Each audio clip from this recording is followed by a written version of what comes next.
First off, rest in peace, neighborhood nip. I ain't crip, but I'm on that neighborhood shoot. Building business, it's that black owned. If you hustle, better hustle till your pack gone. If you work, better work till your back hurt. And if you rap, make it better than your last verse. Yeah, more lyrics. Stick and move, Javante. AJ, El Presidente, Eddie Kane University.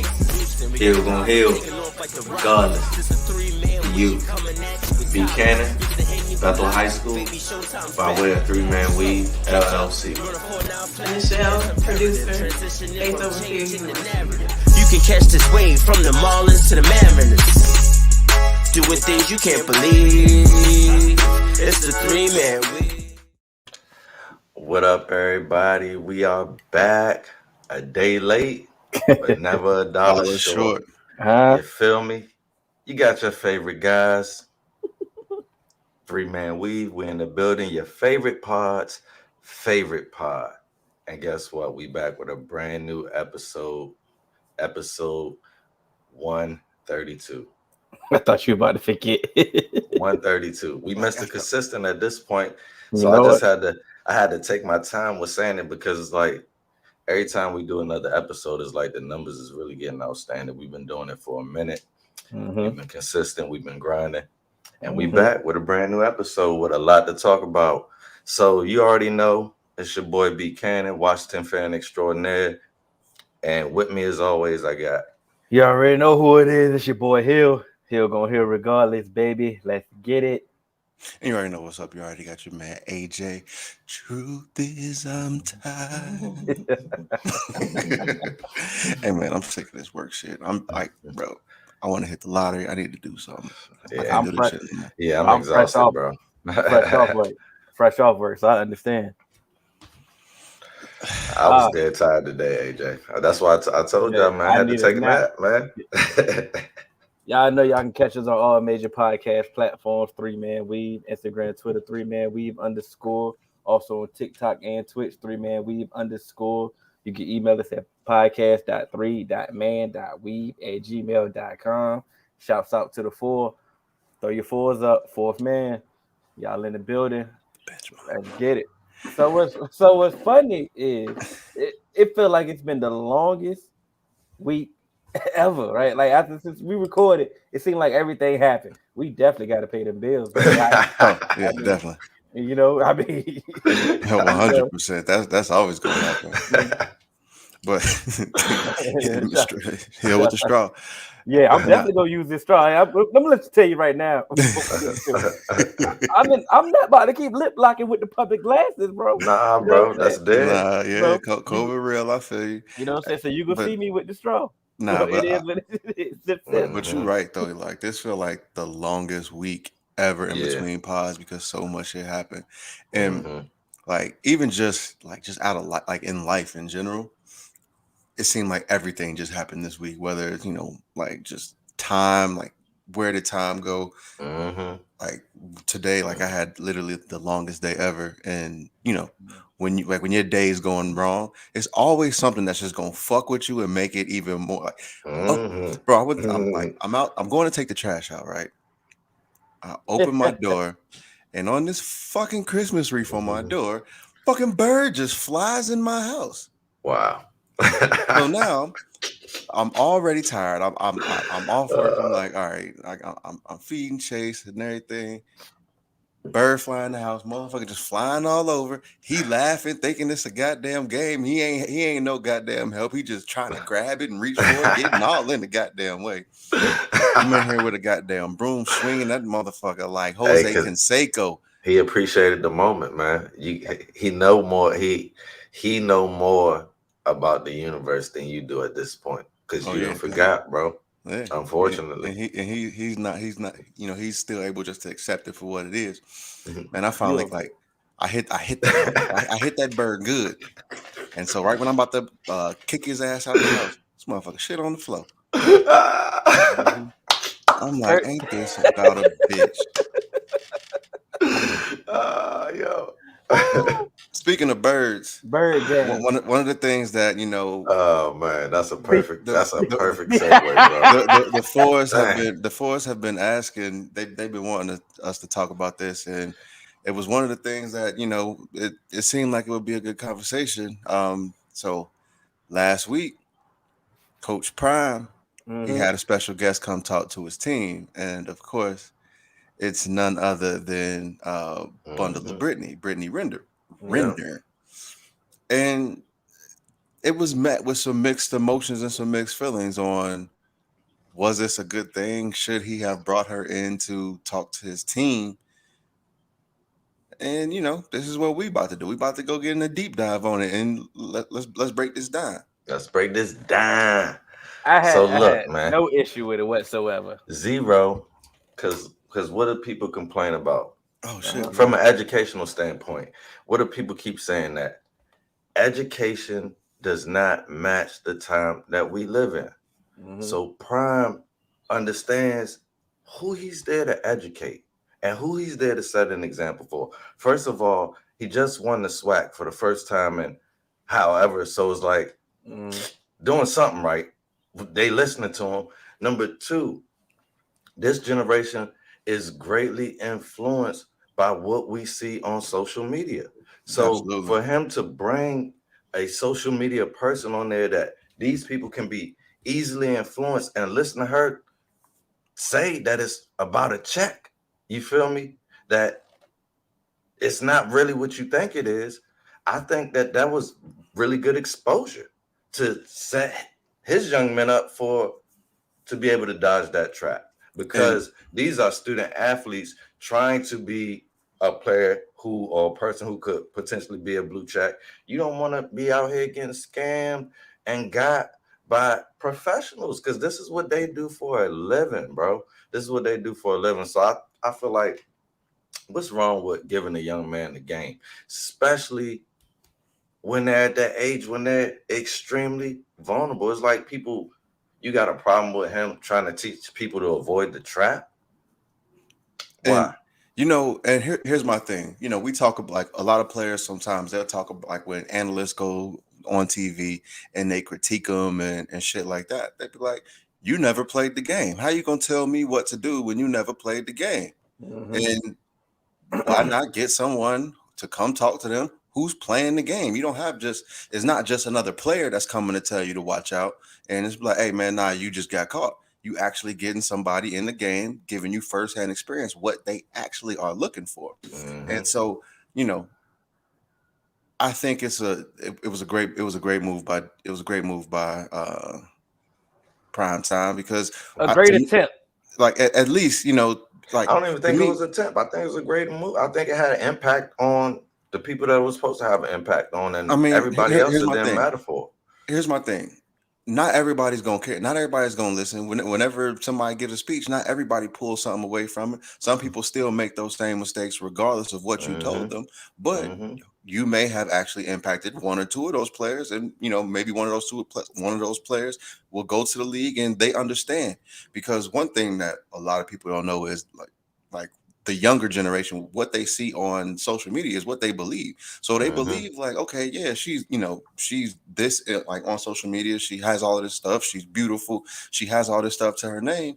Next thing you know, she's sharing a 1-bedroom apartment with 4 different people, driving a 2007 Hyundai Sonata. But on Instagram, she's on private jets and luxury hotels and traveling all the time. So you think that, okay, she's not just coming at me for my money, because she has something too.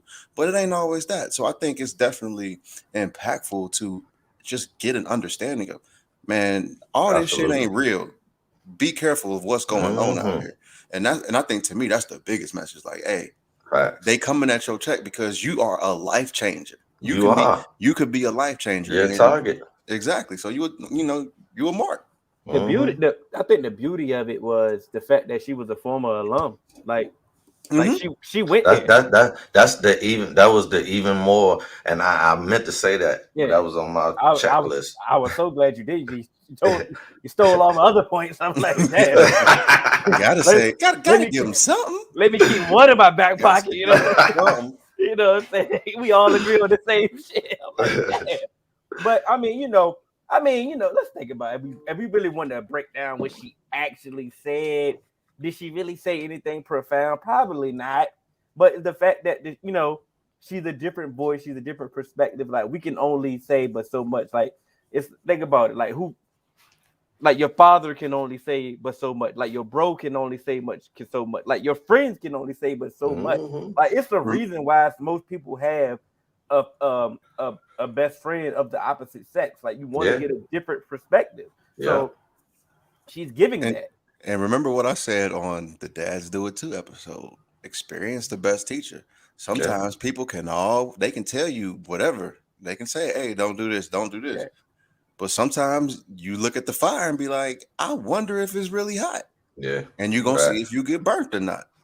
Yeah. So, that's just what it is. And so, it's... And people haven't liked anything that Coach Prime has done there. Everything that he's done has been different. But guess what? Everything about this generation is different. So what do we always say? Like, change is the only thing that remains constant. So it's like he has to adapt. He is adapting to coaching these young men in a way that nobody else has even gravitated to yet. And 20 years from now, they're gonna be saying how he changed the game, bro. But even he changed the game and how coaching is done, because he's doing it from a whole different perspective, but still executing X's and O's because they dominated on the field. And the critics are gonna say, oh, he did it in an inferior division. But hey, those boys played up against the talent that they had to play up against, just like any other school, just like Appalachian State, just like North Dakota State, or any of these SEC teams that go and dominate these other teams before they play their conference schedule. So it is what it is, man. It's narrative, and that's what we're here to change. So my thing, I just want to know why she's still. I want to know why I got blocked, but that's a conversation for a different day. Yeah, what you gonna say here? You know why you got blocked, bro? I don't. It's something that he's not telling us, bro. I ask him this all the time, like, bro, you can go ahead and tell me. You know what I'm saying? But I don't know what happened. It's something that you did. Yeah, you got blocked. I know I got blocked by, you know what I'm saying, by the people I got blocked by. You know what I'm saying? I know why. I can show you why I got blocked, and I understood. You know what I'm saying? Man. The funny thing about like you say, winning cures all, and you got the results, Prime. Like you said, you got the title. You did what you did. So your unorthodox methods they can become the tradition now at this point. You know what I'm saying? Because he's been bringing other people. Like nobody had an issue when Gillian Waller was there. When Waller was giving the pregame speech, nobody had an issue. When they had Dolph in the locker room, nobody. You know what I'm saying? You know, they don't care about none of that. Like they don't care about none of that. But now all of a sudden, it's the issue when he brings Brittany at the same time that she was there for homecoming. He only just killed two birds at one stone. You was already dead. You was already dead. But it's funny it was funny about the headline. Oh, he flew her out to bring it. No. Narrative, bro. That's what I said. Yeah, I mean, it sounded good. You know what I'm saying? Yeah. That's why it was important that you brought up the fact that she went there, bro. Yeah, and it was like I said, it was done during homecoming, the time that she went. I think some of the controversy, she did kind of like put out a post when she got to campus for homecoming, of course. Oh, she was wilding. No. Listen, her regular life and what she do, that's her profession, bro. Don't mean that I can't come speak to a group of kids, man. People don't know how to separate. And that's what listen, Gucci Mane has been to elementary schools to talk to kids, bro. And we all know his past. Mm-hmm. So it's like, bro, if Gucci Mane can go to schools and talk to kids, so can Brittany, bro. She can go to college and talk to young adults. You know, thank you, man. Are we serious? Are we that hypocritical? Yes. That's yes, we are. Yes, bro, we it are. makes me sick, man. Yes, we're that hypocritical. Yep, we are. Because don't give me the separate. She was wilding with her capture. Like I say, her personal life, the way she carried it, she was wilding. But like I said, that person, because that was a personal private meeting that she was having. So, like you said, your private and your public, personal, whatever you got going on, you can separate the two. Like just like we not the same. We not the same at our job that we are at home. We not the same. Not at all. We spent 15 minutes on her. I'd be damn. Okay. Well, no, we did intros it was and all good. that It was stuff. good. It wasn't, Yeah, it wasn't 15 minutes. It was good talk though. Minutes, you know. When Cannon, what's the last verses you watched? The Bone Thugs and Harmony joint. What you mean? You watched that? Oh, live. Let me say that. I seen parts of it live, but I'm old, man. So you know what I mean. I be getting the dozing off now, man. But I seen Busy Bone live. You feel me? AJ, did you watch it? Now you know I was gonna watch that bloodbath. Did you watch it live though? Absolutely not. Okay. It definitely was a bloodbath though, by far. I didn't understand the match. I see, but we got to just change our mindset because it's not an actual versus. Now they try. It's kind of it's a celebration. Let everybody know. It's been that. Yeah, that's why I say we got to change our mindset. I mean, D Block. They that was but even they came for blood. I feel like 3-6 did too though. They did. That's what I was about to say. They were prepared, bro. Yeah, they were prepared. And the thing about it was nothing. Bone Thugs don't, those my guys. They don't hang together. They've been stopped hanging. Like, especially Busy Bone been doing his own thing for years. 3-6 ain't been that cool. They ain't been that cool, but they still. I feel like they got up and prepared for this shit. I just felt also I think 3-6 is kind of like you still got Juicy J. He's still active. I know he's not as prominent as Juicy J, but they still perform. Project Pat still active. Perform. He's still dropping mixtapes. So I think all of 3-6 Mafia for real. They still. It's almost like that alumni game. But you got a couple of alumni who still be out there hooping, and then you got a couple they've just been working for the entire adult life. Anyway. I mean, come on, man. I mean, Bone Thugs only had so much. But it was they put up a fight. They put up not an actual fight, but they put up a fight. Styles make fights. I don't think their music technically meshes with what 3-6 was gonna do when it comes to that. They have too many anthems, man. So man, I felt like if you I don't know how, but sometimes people have to answer the phone. But I think 3-6 and like No Limit or something. Yeah. That's something. Yeah, I'm trying to watch. Because there was an era, bro. You know how many fights you couldn't even play some of their music sometimes, bitch. You can't play some of that music, bro. But my thing about, like I said, I guess they had, I mean, I think this was booked privately, separately by themselves first, though. Yeah. If I'm not mistaken, I think Bone Thugs and 3-6 did their own, and then it got picked up by Verse. I think they caught the steam that they had that they got from I believe that. I definitely believe that. I think they were trying to do their own separate thing first because I think they wasn't getting the call earlier if I'm not mistaken. Somebody can fact check that. But I mean, it's cool. I was thinking about this when I was walking. I was getting off work because I got off work on Thursday, and I was thinking, I'm like, damn, the game on and Versus on. I'm like, but if you home, it was a lot on. You could mute the game and listen to music at the same time. I know usually watch the game on mute anyway, so that's why I asked y'all, did y'all watch it live? And then when y'all told me, yeah, I'm like, you know what, y'all can't do two things at once. You know what I'm saying? And see, but this is Bone Thugs and Harmony's fatal flaw is what made us love them. The harmony part. So in order, it was lit. The harmony part is why we love them, but in order to sound good live, y'all have to really be in sync, bro. Mm-hmm. And you could tell to me that they were not in sync, and that just made some of those songs that they performed were my songs, and I just felt like they would have hit better. But to me, it just looked like they weren't prepared, which is why Busy Bone was getting mocked.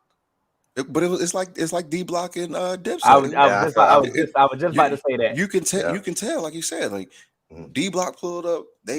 You know, you still had the Styles and Kiss back and forth. Sheik was out there; they was all rapping each other's verses. Everybody They knew their the ad role, man. libs and like they knew when to jump in. They knew all of that. And Yeah, it's the same with 3-6. 3-6 had the performance preparation, and they also had the tracks that could actually get the crowd to kind of be amped or to get you like when you sitting in your house. Them DJ Paul beats, Oh man. shit! You know what I mean? Them Like, DJ Paul beats, that's bro. what it is. Lethal, that's what man.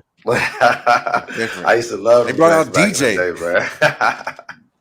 Before we transition, we're gonna answer this one right quick. I seen L.A. Reid say this on, I don't know what show L.A. Reid was on, but he's talking about Eric posted this for the people that's listening. They're talking about Beyonce versus Mariah, and the only problem I have about that, the Beehive is not gonna keep it real.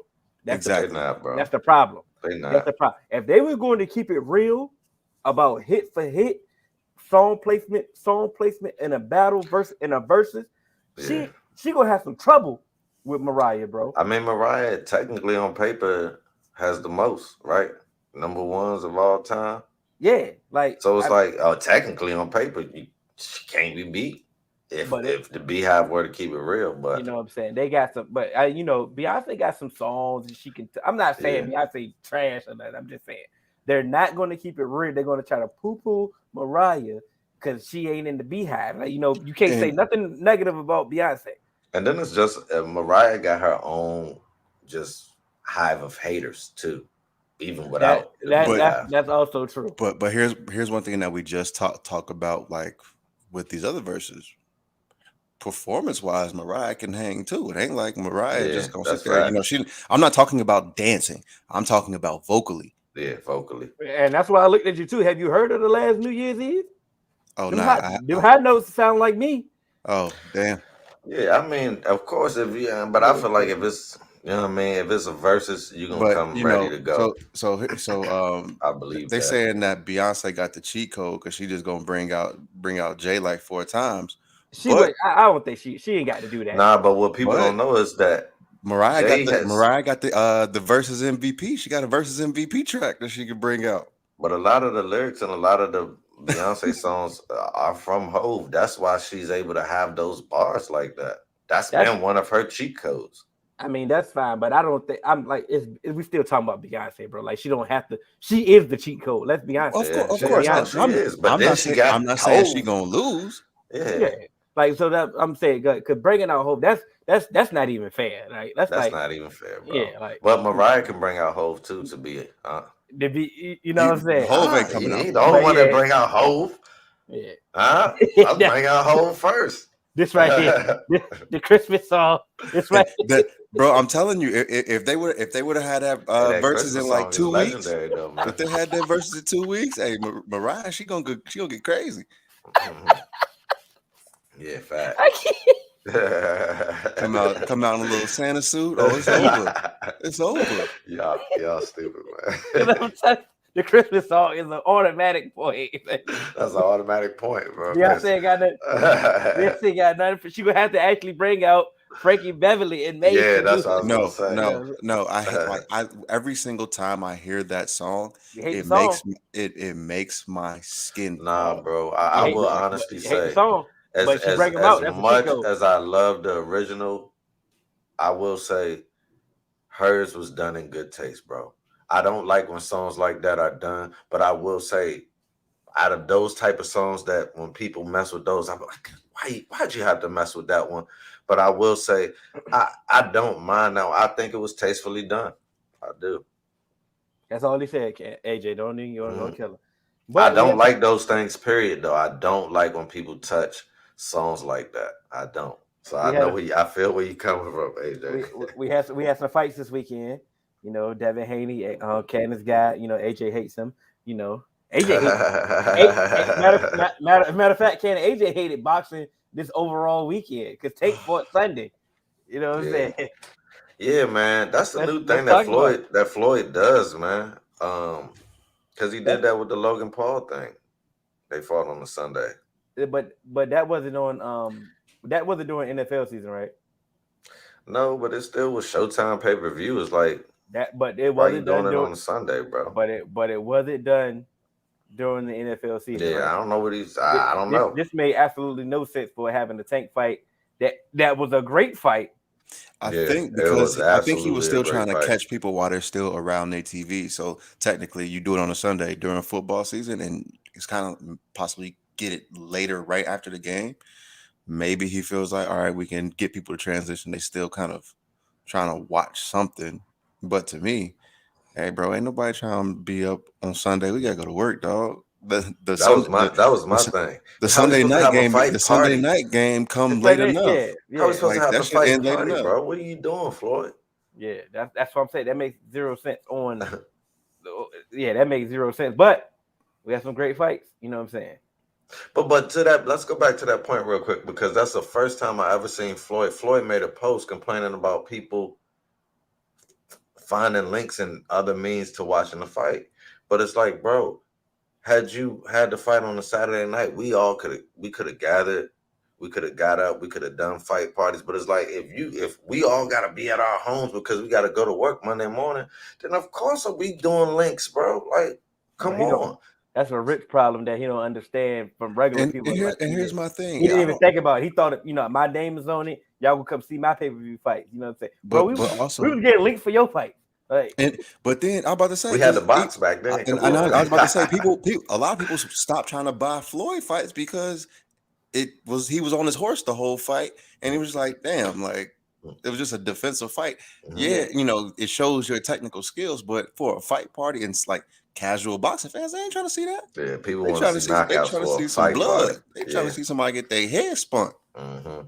So, I think that's one of the reasons why a lot of people are going for these links. And another reason why it's like, if I have to stream this stuff anyway, because now all of these like cable platforms, they cutting cords and they streaming it through your TV, smart TVs, whatever the case may be, I might as well just try and look for some free shit anyway, because guess what? What they fail to realize, rich people got richer in the pandemic. Mm-hmm. Not everybody else. Yeah. Why am I about to put more money in your pocket when I can save my money? It's means out there for me to save my money. I don't give a fuck about you. And we might have had boxing every weekend, right? Yeah, we can't. We have. How much? Literally have boxing. How much you think we got, bro? Bro, at 50 a pop, I don't give a damn if they was 25 a pop. So this is every week, like, bro. We every week. What he say? The last 3 months have been amazing. I'm broke.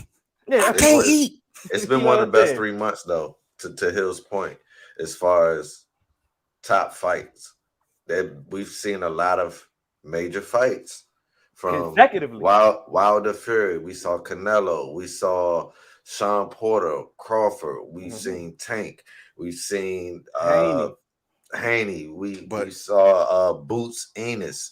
We saw Virgil Ortiz not too long ago. Like, come on, Tilo. We literally saw the gambit, bro. But here's a point that I meant to make about what Floyd said when he was saying, people are finding links and stuff like that. That goes to my point where not every fighter is a pay-per-view fighter. Mm-hmm. And not every fighter can carry a pay-per-view by himself. You can put some fighters on pay-per-view if you have them against another high caliber. They may not be able to hold it on their own, but when you pair them up, people are like, okay, I want to see that fight. Yeah. And they'll pay for that pay-per-view. Gotta get Tank. So you can't just put Tank out there. Yes, you're putting him up against a good fighter, but you're not putting him up against a fighter that people are willing to come out of their pocket and pay for. Yeah. So I mean, they might pay for Krew now. That's his name, right? Yeah. Last name, Krew. They might pay for him, be willing to pay for him now because they've seen him, but we didn't see him prior.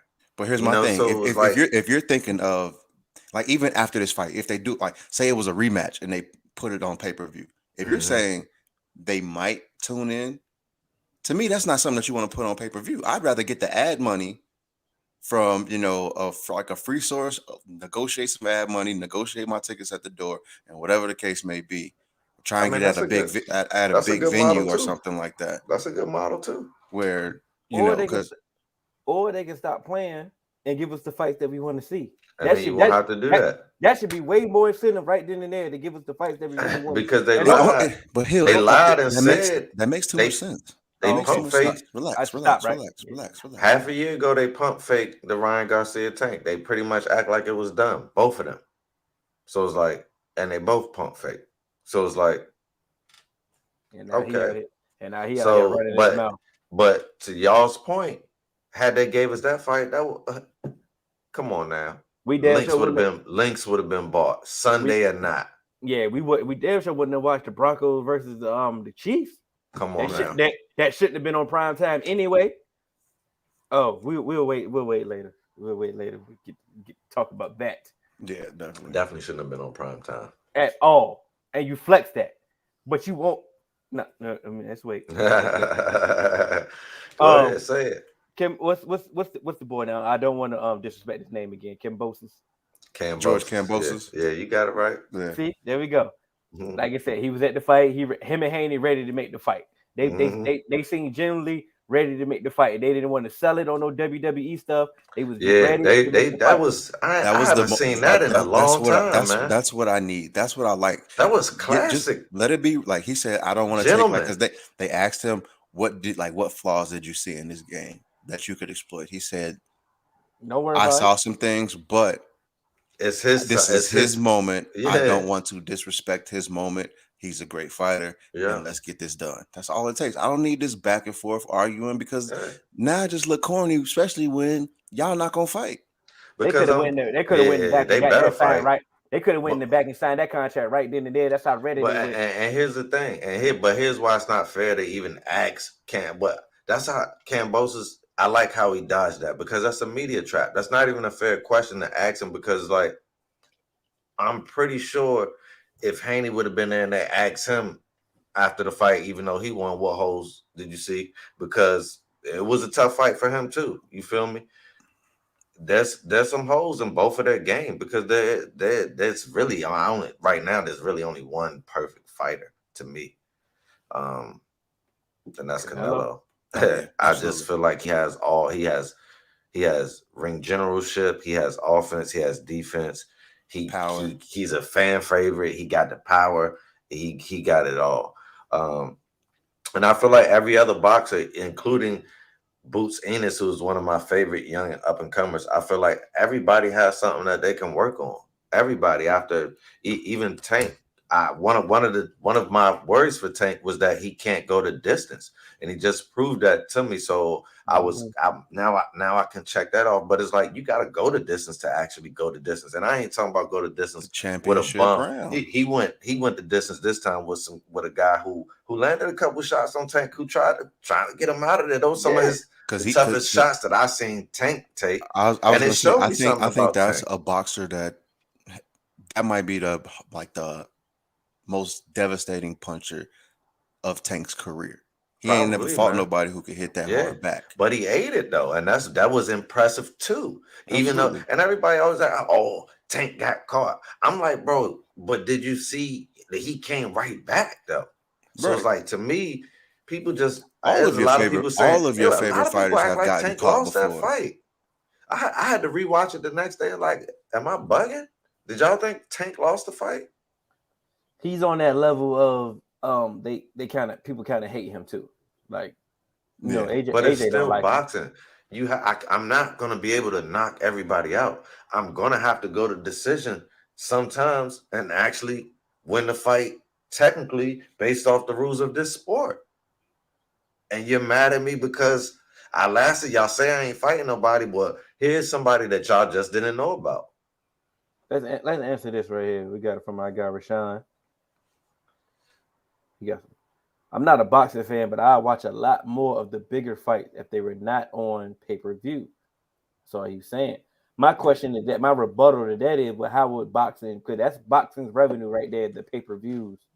Like, not necessarily. Yeah, because I was gonna say it's not necessarily the pay-per-view. So why y'all ain't go first? My bad. Because Devin Haney was not pay-per-view. Devin Haney and JoJo Diaz was a good turnout. That wasn't pay-per-view. That's like a $20 boxing subscription. So it's like you don't even got to get it. Like if you the zone, you can hop in and hop out.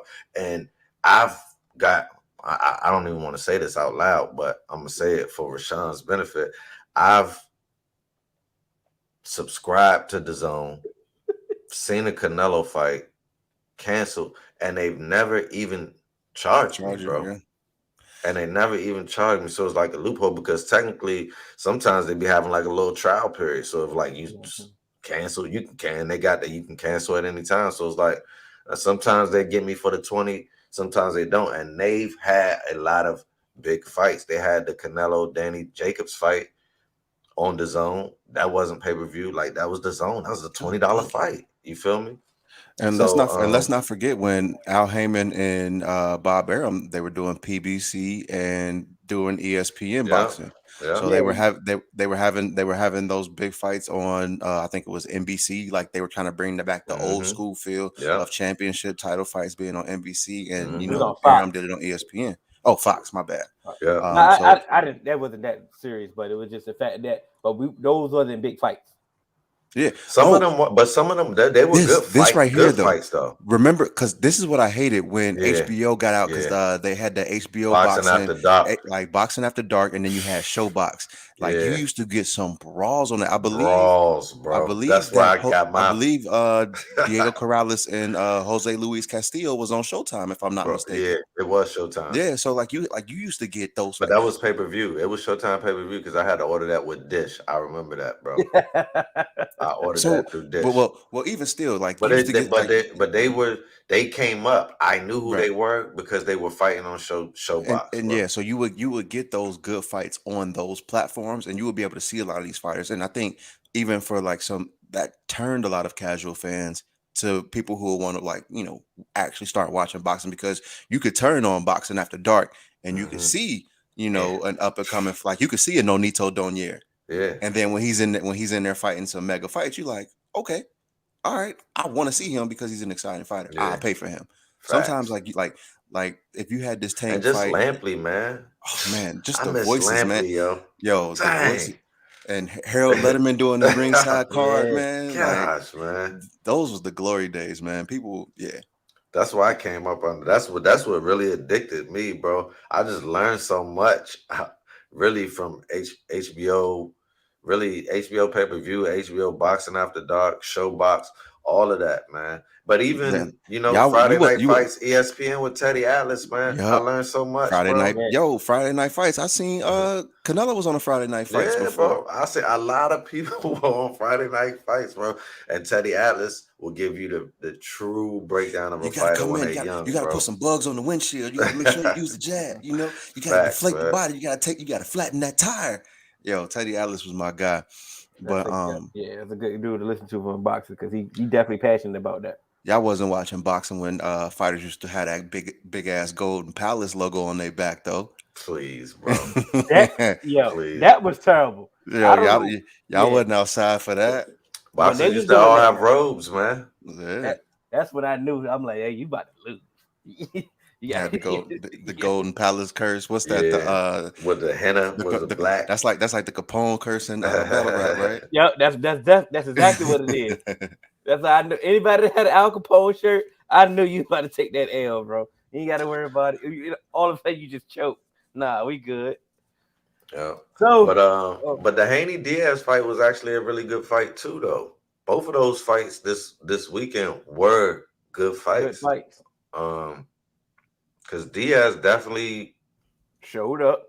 Yeah, 100%. Push Haney to the limit. And so that was the thing about the Cambosa statement. Even though he said, like, I did see some flaws, but it's his moment.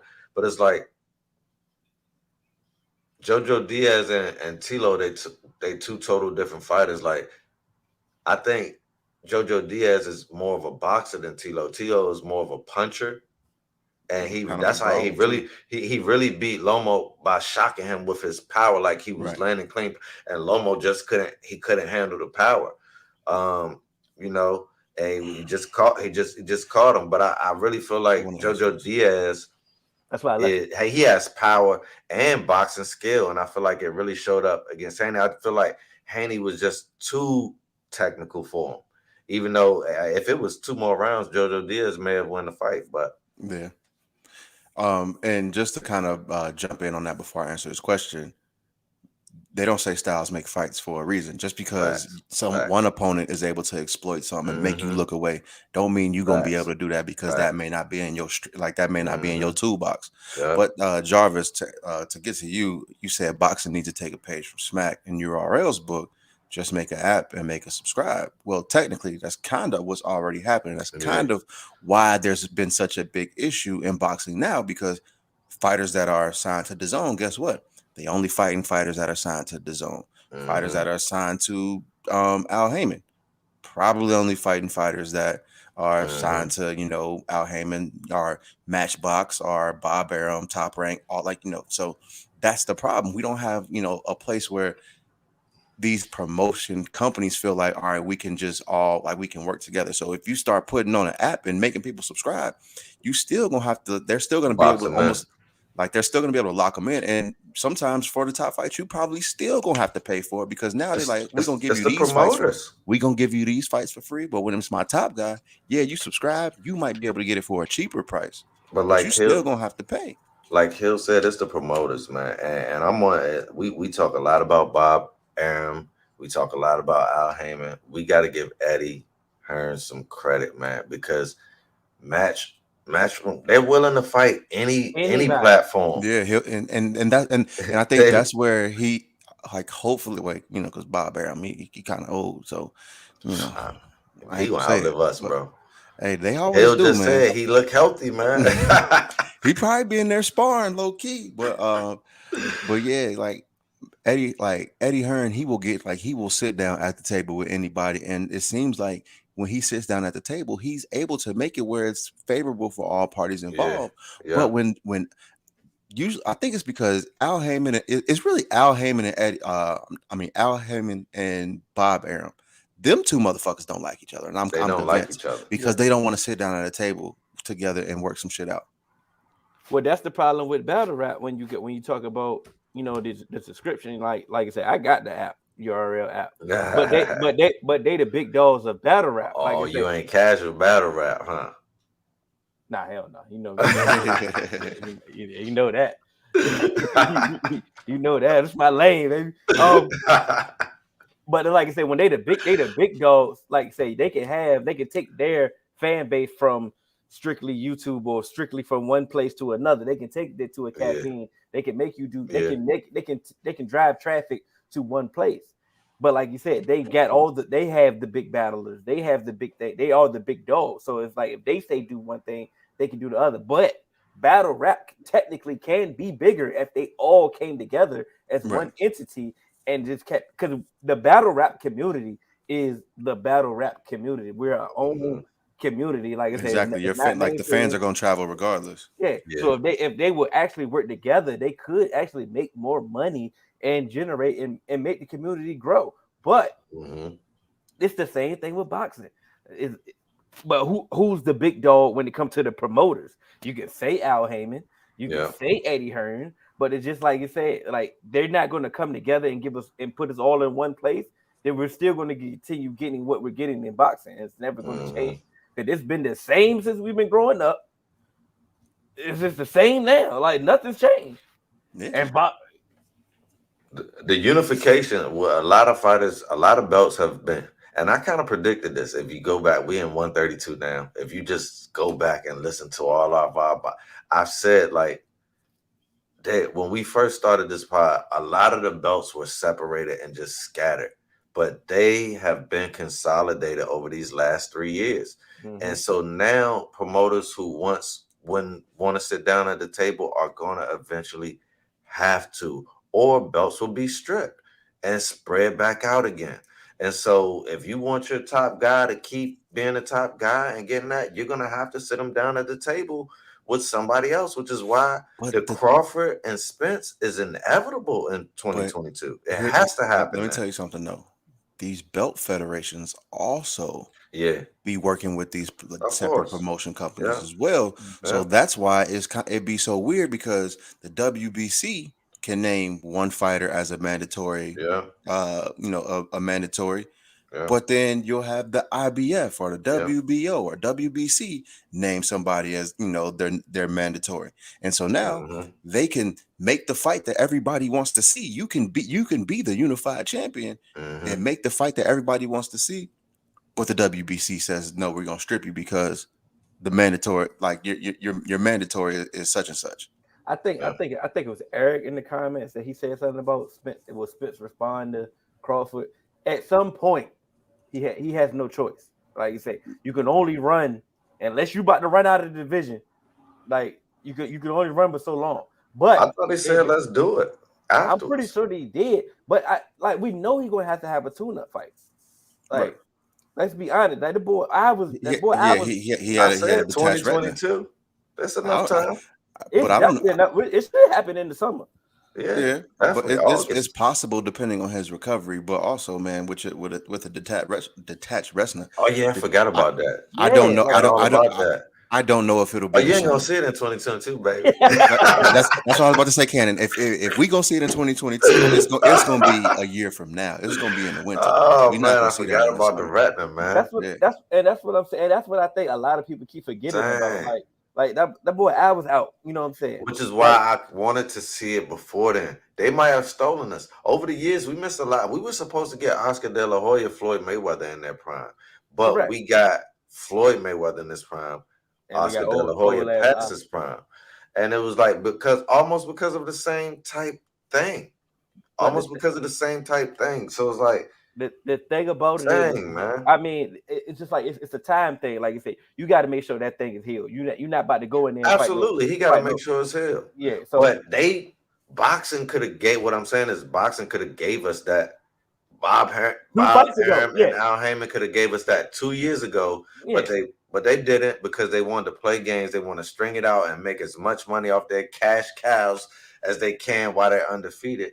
And it's like now, like you said, we ain't gonna get it. We ain't gonna see it in 2022. So the funny thing about now in 2023, honestly, Bud is no longer in his prime, bro.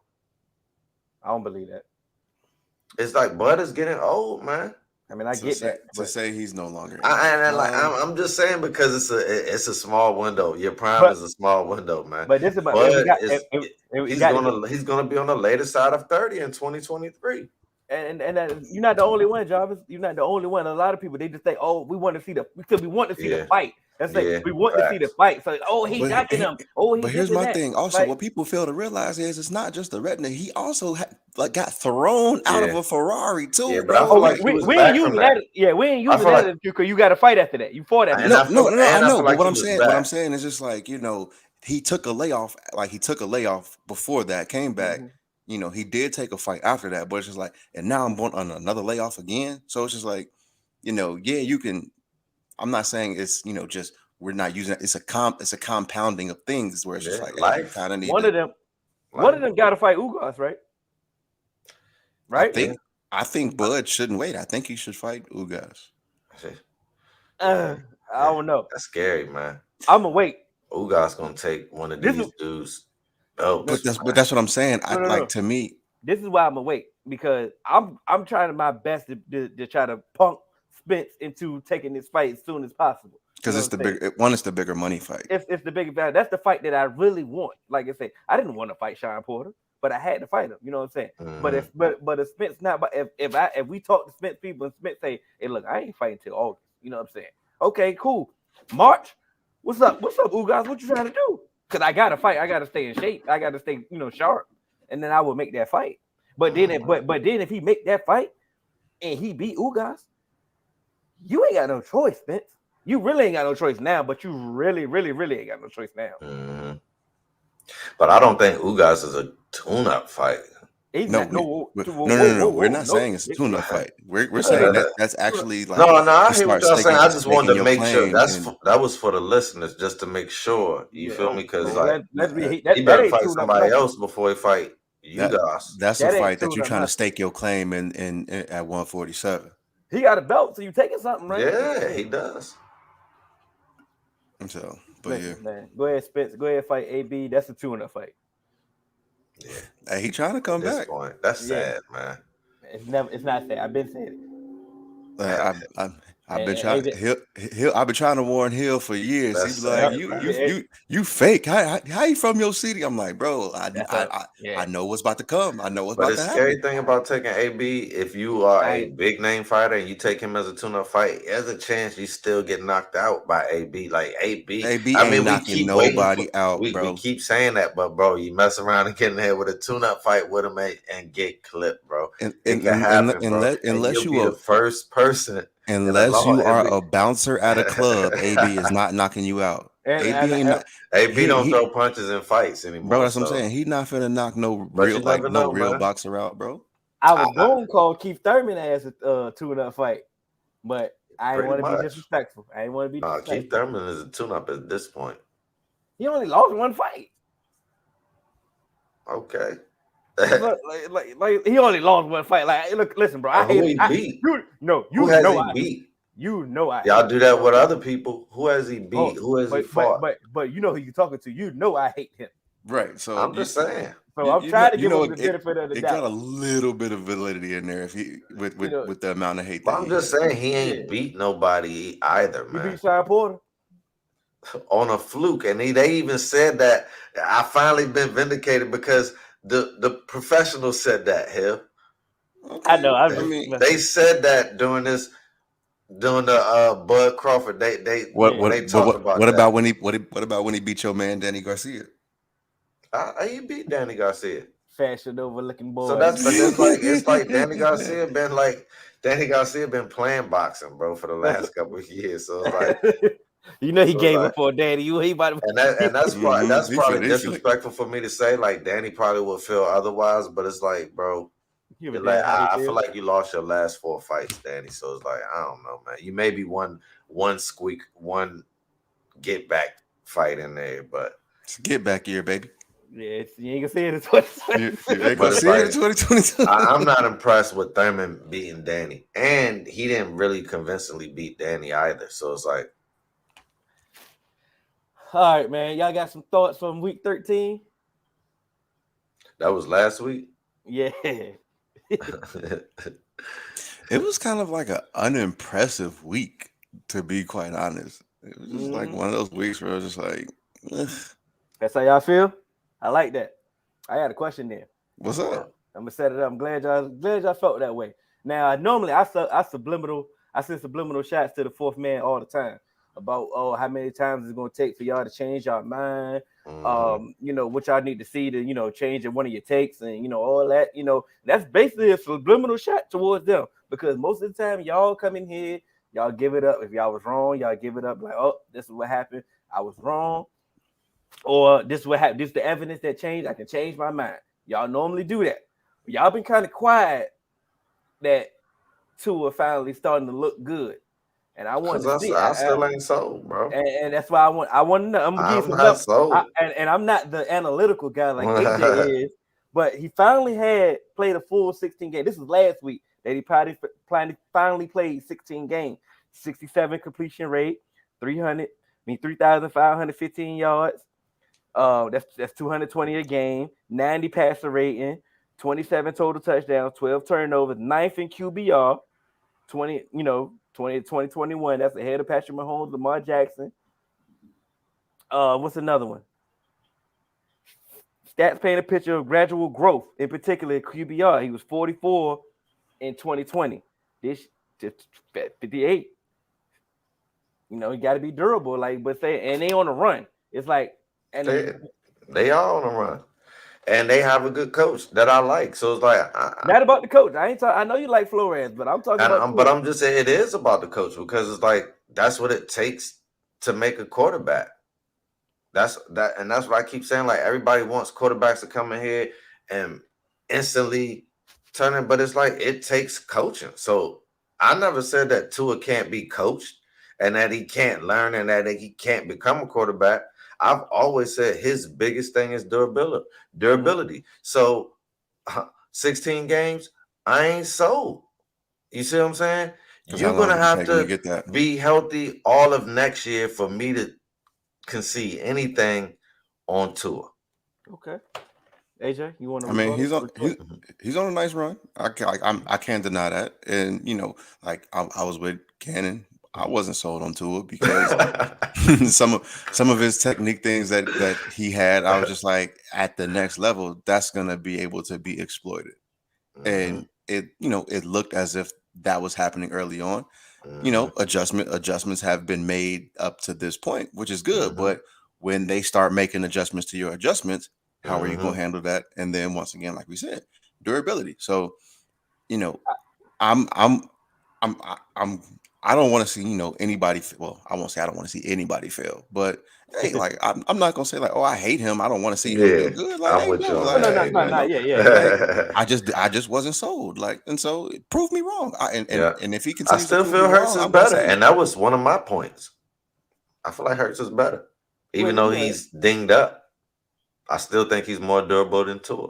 That's cool. I think that's that's a separate conversation. Right. We don't have to compare. We don't have to compare the two. But at that, when I first started analyzing Tua, it was because of that. So they like I said, you give them the opportunity to showcase their talent. They like you say, it's going to shine. Like you said, give it some time. Like you said, it takes time. Like you said, it takes time. And also, what have we always said? Stop giving these young quarterbacks just your playbook. Work with them. That's why I said coaching, bro. They giving him some stuff that he like. Put them in a position to succeed. I think the pressure on the Deshaun Watson trade rumors have actually fueled Tua. Yeah, I believe that too. Now I'm not saying that he just shut the nail on that trade, because at the end of the day, Deshaun is still the way better quarterback. Deshaun. But the compensation that the Texans are asking for can definitely get lessened now in a trade, and that can stop a trade, because look, we ain't got to get y'all 3 first-round picks and Tua. Y'all come, you know what I'm saying? Y'all you can get this Tua in the first. You know what I'm saying? It may just be Tua in the one. Facts. Yeah. And if you don't want to take it, then we just roll with Tua. That can change a lot of things, and that's a big hiccup on this trade market, because if that's not the trade, this is Deshaun better just shut up and just carry that back to Houston. But that we can deal with that when we have to deal. We can deal when we have to deal with that. Go ahead. Go ahead. Because you was about to switch topics. No, we still on football. Oh, bet. So, who ends up becoming a backup first? Danny Dimes or Baker Mayfield? Danny Dimes. Who they got to make him a backup though? Draft. I ain't talking about just next. I'm just talking about in general. Who career gonna end up as a backup? I feel like Baker could potentially be a backup this year, because one, he's not even healthy all the way. So it's like, but I'm not saying just like he's gonna be. I'm talking about designated. Designated. Hey, you are our backup quarterback. I don't know. They're the same type of player. I think Baker has put better film on tape than Danny Dimes. He's had better. He has more. His highs are definitely better. He had a better team though. If you switch him out, maybe Danny could have the same type of success. But do teams do that? Do teams actually look at that and say, "Oh, if I"? No, I'm not saying teams do that. I think they both better get their shit together, or they both can be designated backups. Now, that may be the number one answer, but I didn't want to do the cop out. I want to answer it, and it's just the fact that, because I think that you come into a situation between that it's time for them to either pay Baker or not. So it's like, and that's what I was going to throw. That's what I was going to throw into that too, where it's just like, I think Daniel Jones is in a situation where he might mess around and have a new coaching staff, and with a new coaching staff, guess what? Trying to bring in the new quarterback. Baker, if they don't pay you, I mean, you might get a shot on a franchise tag to prove yourself again, but I don't know if they're willing to dish that out, because also, I don't know, man. Like, everyone has been talking about the Browns as, they've been picking them as like that's pretty Super Bowl contender. Mm-hmm. If they feel like the quarterback is holding them back, and this might be one of these random ass years where you have some opportunities to get top level quarterback talent, not from the draft, but from free agency. Who knows? But the free agent, who's the free agent quarterback? Possibly Russ and Aaron Rodgers. They're not. Russ is not a free agent. They're going to trade him. And the three teams that he said he would go to. One is the Saints and one is the Giants. And I cannot think of the other team. Why would he want to go to New York? It got to be just because of New York. Russ can cook, bro. Russ can cook, but that's the possibility. But that's the possibility. But players will follow Russ. None of them teams are the Browns. You feel what I'm saying? Right. I get you. So I still don't see the Browns as being a quarterback destination of a team away. And you thinking about this, like I just don't. I just see them, if they're not going to draft the quarterback and go with him, then another free agent quarterback or another old ass quarterback traded for is not really going to be an upgrade from Baker in that situation. They're on a hamster wheel, unfortunately. I'm sorry, they gotta hope either Baker gets it together or that's it. Yes, I feel you. But you know what? I can't in New York. I can't even say that because Baker owns us right now. That's true. That's y'all. You know what I'm saying? But you can still, eventually y'all can get it together. But it's the same thing in New York. This quarterback class is trash. Oh, yeah. I am not. I think a couple of these quarterbacks have talent. You just can't. They can't be your day one starter. That's what I was about to say, man. You cannot have these quarterbacks. You can't get a franchise quarterback in this draft. But here's the thing: everybody wants a franchise quarterback day one. Mm-hmm. That's a video game type stuff, bro. And even on a video game now, come from different rounds. It's difficult. Remember, I got the rookie quarterback. You won the Super Bowl the first year, right? I won the Super Bowl the second year because the second year he could complete passes, bro. It's like even Madden was like, bro, the first year he was just sailing passes. I had people routes open, called the right play, got the right thing, can't convert because he sailed it. You feel me? So it literally, I had to put those development points into his deep pass, into his intermediate pass to get him better, bro. So it's like, come on, like you're gonna have to do your real scouting, really look at the strengths and weaknesses of this quarterback, look at the strengths and weaknesses of your offense and think, can I develop this guy? Because that's what it's going to take, man. If we're going to keep trying to get a franchise quarterback in the first round, we're going to keep, it's like shooting in the dark, bro. It's like shooting in the dark. You waste draft capital. You set your franchise back when you tie yourself to 4 years for somebody and you ain't willing to develop them and you're expecting them to be a game changer day one. But that's the difference between when we talk about these two rosters. The Giants roster is not, I'm not saying it's old, but it's built to win now. Like it's a win now, it's a win now roster at certain positions. If it's healthy. If it's healthy. The Browns are considered a young team. They have a lot of young pieces, a lot of young players. They definitely seem that they are quarterback away. Let's say that. So, but they're just not a destination. Like you don't hear Aaron Rodgers saying, "Oh, you trade me to Cleveland," and I guarantee, look what I'll do to Cleveland. Like nope, like it's not a destination that you see one of these people going. But, see. That's definitely a great point. Some of these teams that need coaches, some of these coaches that need quarterback don't have the time to develop them. Because I'm screaming, develop them. But it's like if I take the time to develop them, you develop them for somebody else. You get them ready for somebody else. But that was my point about talking about I guess using the word trade. I mean, using the word free agent wasn't the proper term for all of them, but you have some available. I'll say that. That may potentially be available. You have some vets that can come in and do something for you. It's just kind of, to me, it's almost like with the Rams. If you feel like you have that window, stop trying to stop trying to get these players all the time that you're trying to develop. Sometimes you got to go for it. Just going for it. I'm talking about the Browns and the Giants. If you need to go for it. But I just wonder, I had to throw that in there. You shouldn't have mentioned the Rams, bro. Hey, but you To know, them all love. it is what it is. But sometimes you got like I like that with certain teams where it's just like, okay, let's try and make it happen. We have our window, and you know that shit closed quick. Do what you got to do. They just in the situation. They just in the lose situation, and unfortunately, some teams are just in that. And it's just sometimes you just can't get out. You just gotta just hope. I mean, things happen. I think Eric said something about our Super Bowl picks now. I'm not gonna talk about my Super Bowl picks. Mine can still happen.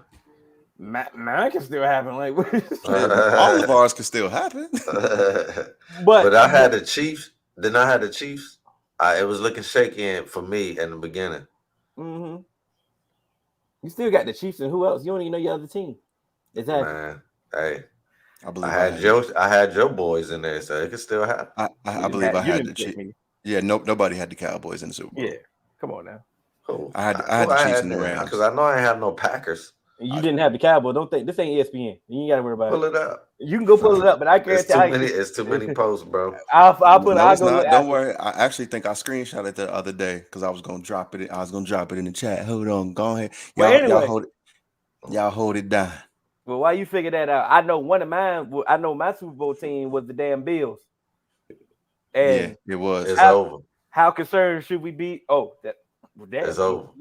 It's over. Like nah, but nah. I just said that because of what you sent me. What Stephen A. said. But I'm concerned though, for real. I'm definitely concerned. Yeah. But they wanted. You want to know why I'm concerned about the Bills? Go ahead. The reason why I'm concerned about the Bills is Josh Allen. He has gotten a lot better. I had the Bucks. That's why I had. Yeah. Mm-hmm. Josh Allen has gotten a lot better. But Josh Allen is good for, some crunch time, what the fuck plays. Fantasy. And so he holding me down in fantasy. So he'll hold you down in fantasy. But in the game, sometimes, like, bro, that pitch the pitch, you don't do that. He will throw the ball away. He will fumble the ball. Like, so having that and then a defense that is leaky as hell, I don't know. You don't have no run game. In the playoffs, you're gonna need that. So they're too flawed, and especially like now, they're like you gonna get in as a wild card. Are they? They the 7th seed right now, and they got the Bucks Monday. It wasn't Monday. They got the Bucks Sunday. What I'm saying is, if they get in, they're getting in as a wild card. I mean, they know they're getting into the wild card because they had to win that game Monday. That was more important for them than it was for the Patriots. I understand that. But right now, they are the 7th seed in the AFC, and they have the Bucks Sunday. You know what I'm saying?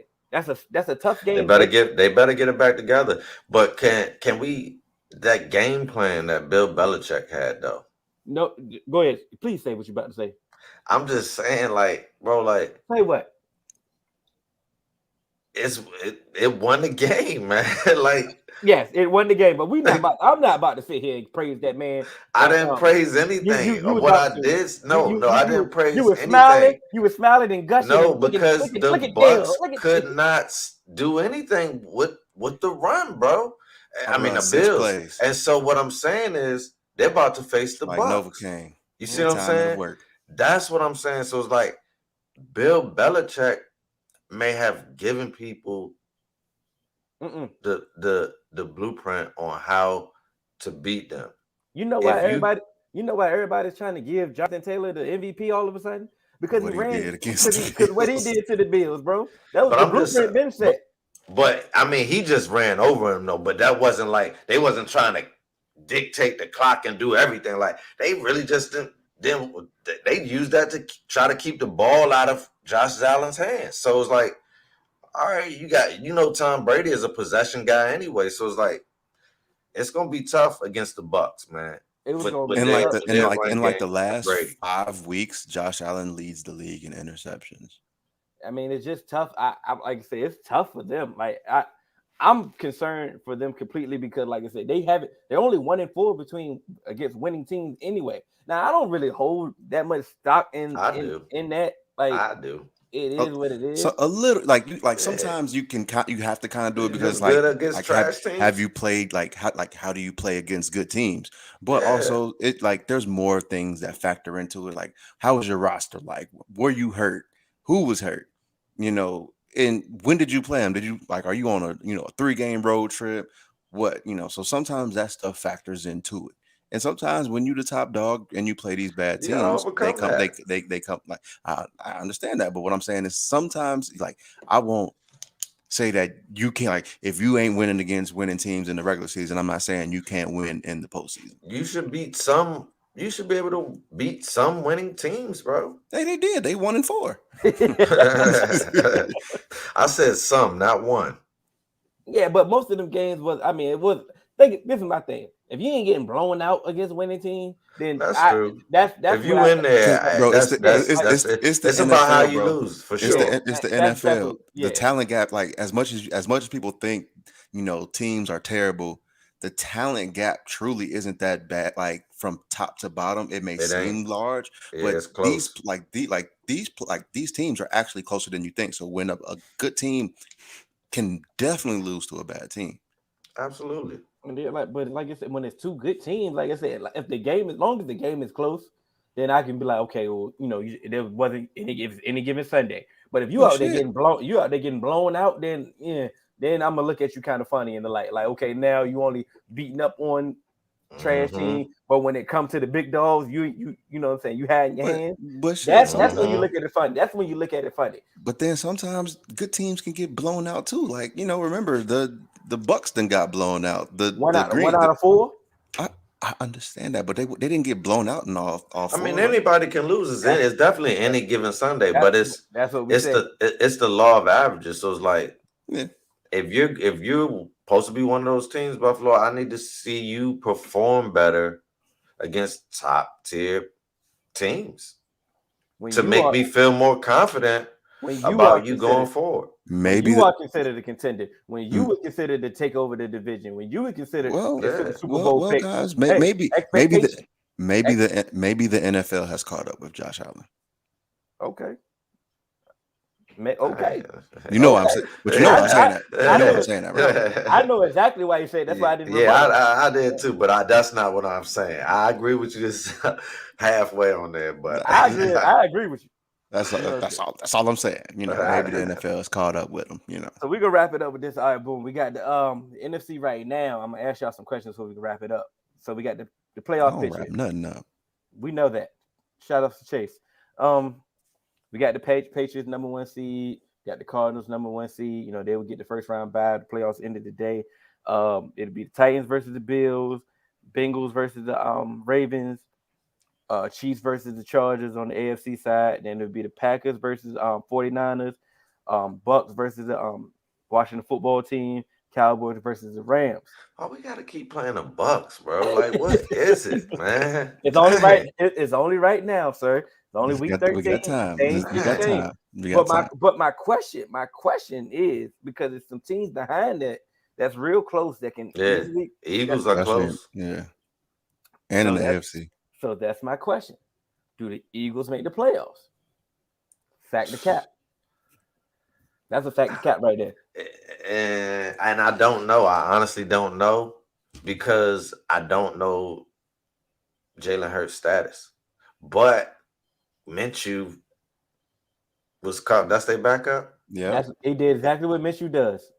He looks good for win a couple games. He looks good for one game, and then that's my thing. I don't know. So it's like I don't know if I can go factor cap with them. But what I do like is that the Eagles are playing team football. I live with an Eagles fan, so it's like I'm not gonna say that they're happy, but they feel good about. They feel better about what they've been seeing on film than they have been. And they got a bye this week. Last year and at the beginning of this year. The Eagles have already overachieved from everybody's expectations. I mean, 100%. Even the most optimistic Eagles fan was not expecting them to even look good this year. So the fact that they've looked good, the fact that they're even in contention of making the playoffs, they have a chance because they go against some of the NFC East teams and they can make it. Yeah. They can make it. You know, all the NFC East teams play each other going down the wire. And that's what I was just about to say. They literally have the Washington football team twice in a 3-week span, and starting the next Cowboys. week. So it's just like it's literally down to why would they do that to us, bro? That's terrible. That is the smartest schedule I've ever seen. That is brilliant because you know the NFC Cowboys East or fan Eagles base yet. That's not fair, bro. That's not to have to play that close. That's definitely wild. That's wild. Yeah. You know, not. But I mean, we got the whole NFC East to play, so I got y'all twice. We got the Eagles, then we still got the Giants. So it's like all. I think we still have a Giants game too. I think we have 5 division games left, bro. Which is crazy. Wild. But my second factor, Cap, is: are y'all going to make the playoffs? Y'all control your own destiny. Yeah, if y'all win out, y'all get the NFC East. Yeah, but Montez Sweat almost came back this week, so that almost messed everything up. As soon as he come back, as much as he's my guy, as soon as he come back, bro, we're no longer going to play team defense, bro. We're going to play superstar defense. Pin your ears back. Do it with your front four. Factor, Cap, out of Washington football team making the playoffs.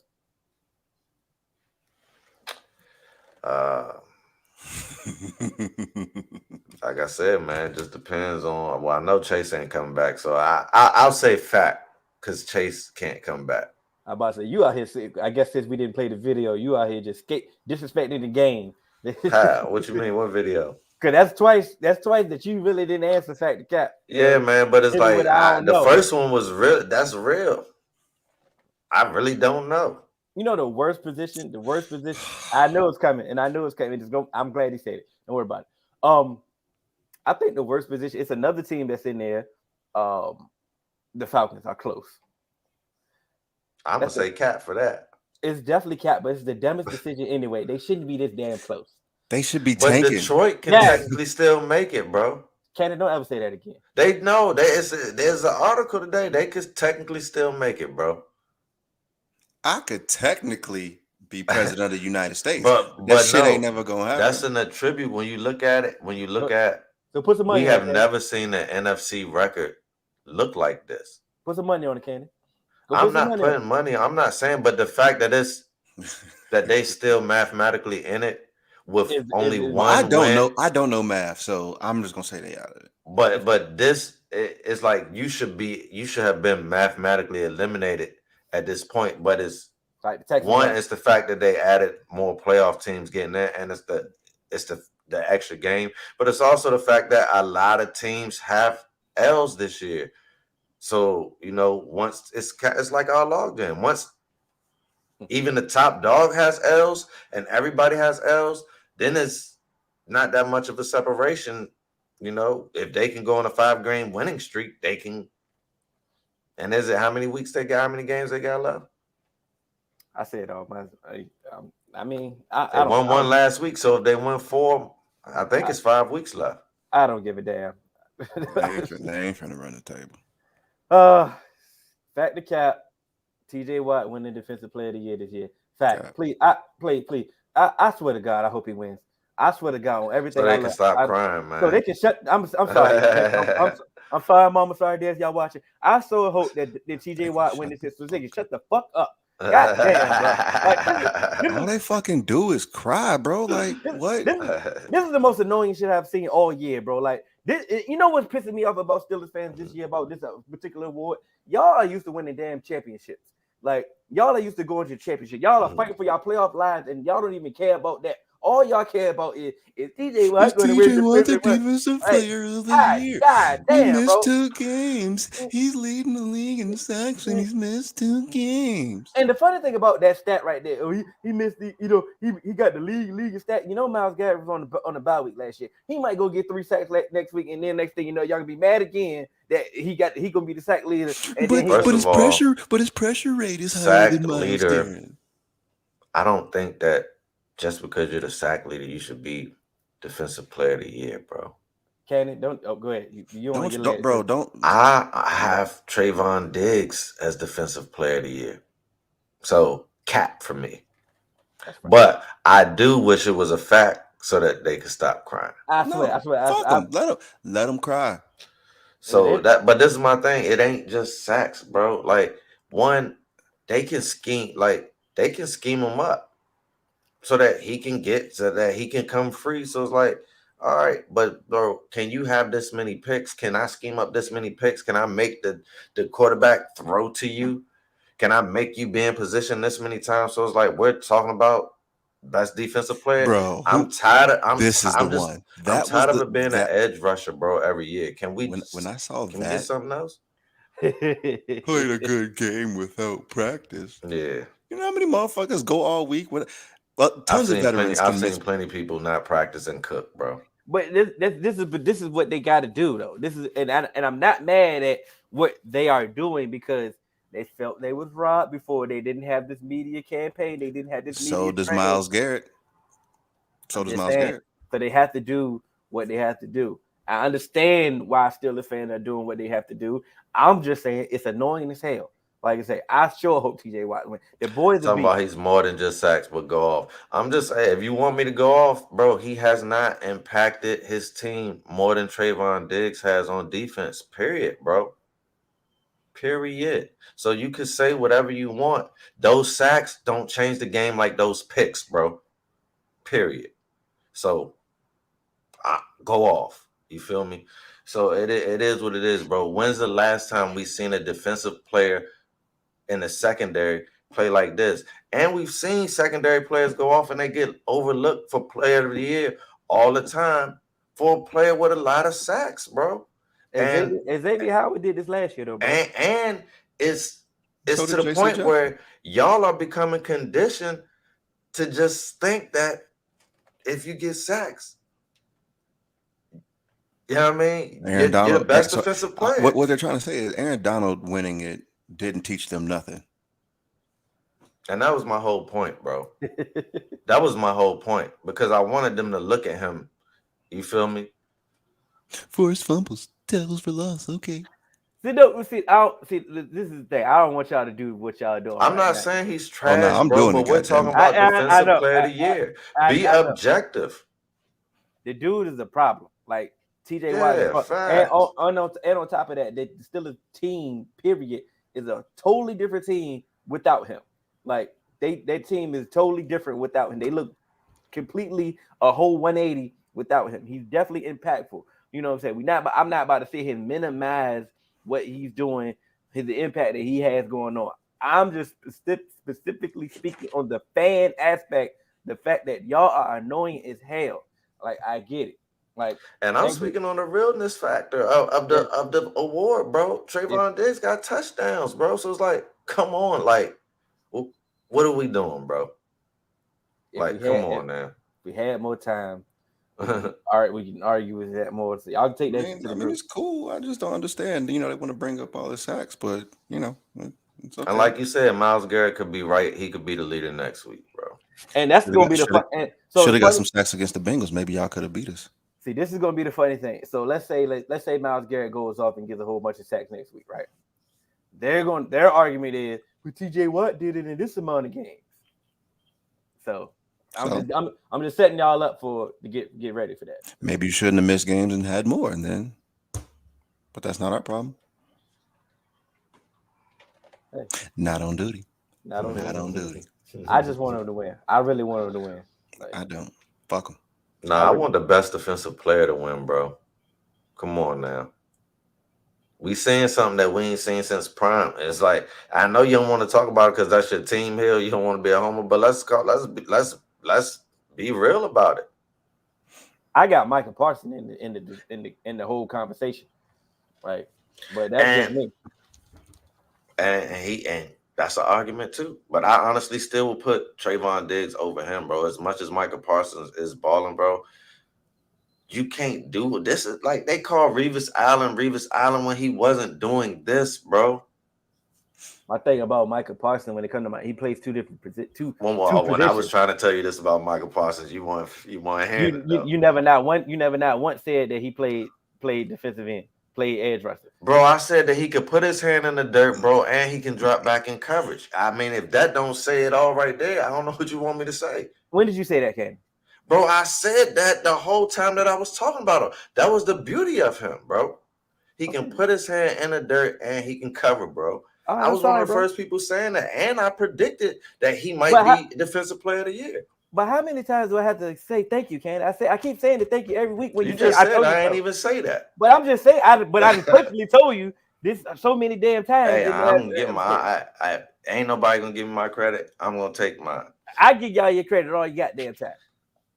All I'm saying is he played two different positions. Sometimes he playing linebacker. He's not a full-time edge rusher. Because if he was a full-time edge rusher, maybe his sack numbers would be different. There we go. Boom.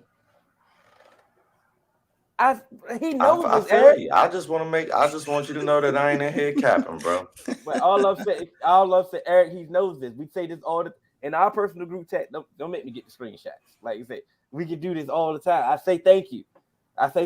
Thank you, Candy. You was right. I'm glad you was right. God damn it. He should be a Washington football player, man. He won't go make it. James Davis. Because y'all want so because you daggone what you won't sold on. I wanted the cornerbacks. We were going to draft the cornerbacks if they was there. And you ain't even need one. Look. Imagine imagine my defense with Trayvon Diggs. Are we serious? As great as Michael Parsons is, come on, man. Like, come on now. Oh man. come on now. Oh man, I'm weak. Hey, everybody could have benefited if you would have. I wish you would have taken the corner. Shoot. He wouldn't have made it that far. And I like Jamin Davis. Yeah, he's a problem. So what y'all gonna do? Let's wrap it up since we play y'all this week at 1:00. Oh my God, that's the stupidest. I'm glad we back to that. So you mean to tell me you flexed the game last week? You flexed the Broncos and the Chiefs. They don't respect the rivalry, bro. For no damn reason. You flexed that. Okay, cool.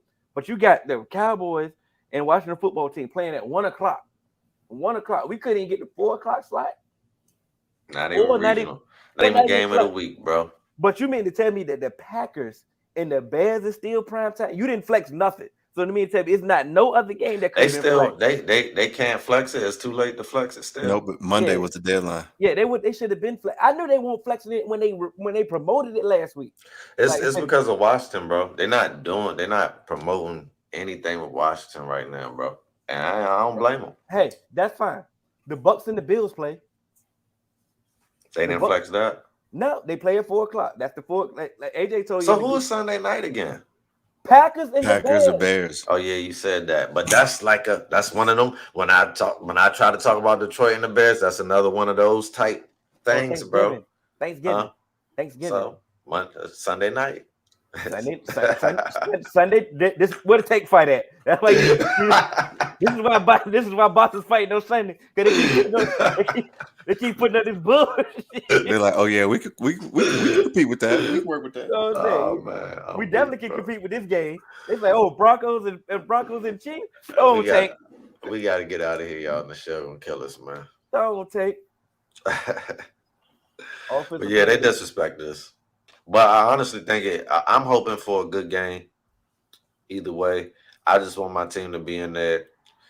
I really can't, I honestly feel y'all are the better team. So I'm just hoping my team show up and have us in the game. I feel like if we're in the game and we play defense, team defense like we've been playing, then we have a chance because we have a competent quarterback.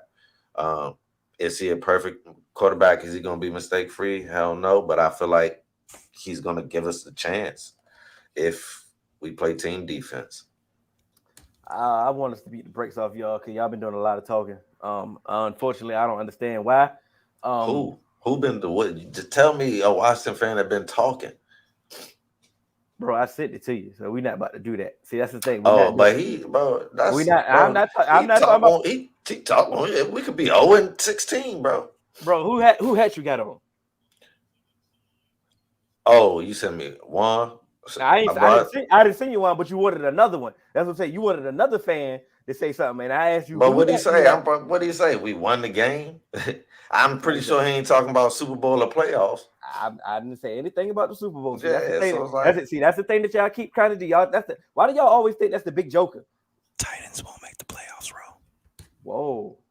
Bro, because a fan is going to be excited about a win. Like, will you want them to not be excited about a win? I didn't say anything about being excited about the win. I said talking trash.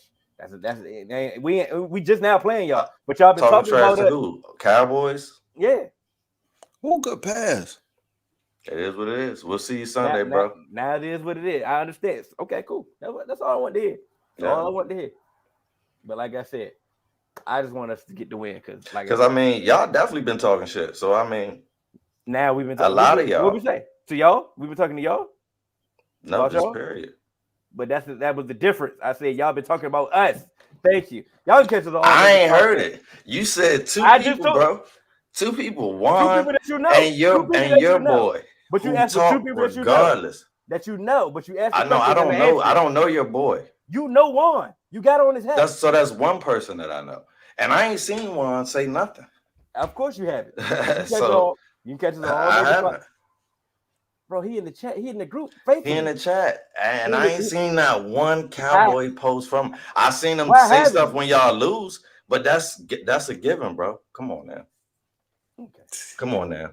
You say stuff when we lose, so come on, be real, bro. I say stuff about I say stuff about 32 teams. Exactly. And Juan talk about the other teams when they lose. I don't even know why you got me defending Juan, bro. If teams lose in the chat, people are going to talk trash. I'm like, dang, like we can't. You don't want us to participate? We just want to participate, bro. Yeah, that's it. I like how you flipped it. Good job. That's it, bro. we just want to be at the table, man. That's not what they're doing, but it's all good though. But I think was going to win the AFC. You don't even. I catch us all major podcasts. We Instagram, Twitter, 3manweave _. You can email us at podcast.3.man.weave@gmail.com. Catch us on TikTok and Twitch, 3manweave _ It's different. Yeah, I'm about to watch the rest of that. He different, bro. It's episode 132. 32. You discuss it, AJ? And we out. Yes, sir. Nah, Steph on one, bro.